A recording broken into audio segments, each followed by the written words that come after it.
স্বাধীন বাংলার মাটিতে দাঁড়িয়ে আজকে আমরা দ্ব্যর্থহীন ভাষায় বলতে চাই,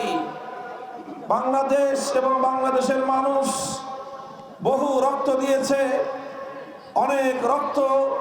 অনেক ত্যাগ, কোরবানি এবং অনেক সংগ্রাম এবং অনেক লড়াই করে এই স্বাধীন বাংলাদেশকে অর্জন করেছে।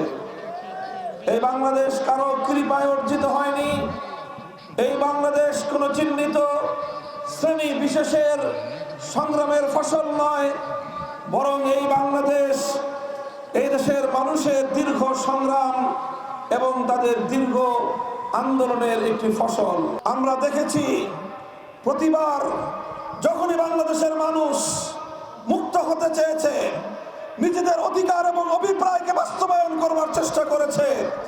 এদেশের মানুষের ইচ্ছা এবং আকাঙ্ক্ষাকে ষড়যন্ত্রের মাধ্যমে হাইজ্যাক করার চেষ্টা করা হয়েছে।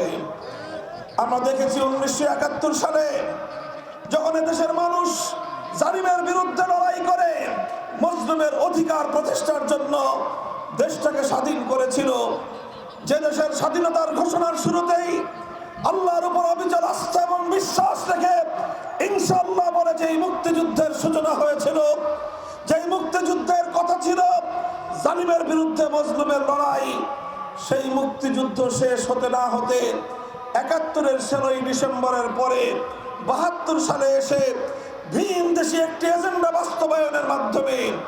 আরেকটি দেশের প্রেসক্রিপশন অনুযায়ী সেই দেশের সংবিধানের মূল 4 নীতিকে ভিত্তি করে বাংলাদেশে 72-এর সংবিধান তৈরির মাধ্যমে 71-এর মুক্তিযুদ্ধের চেতনাকে হাইজ্যাক করা হয়েছিল।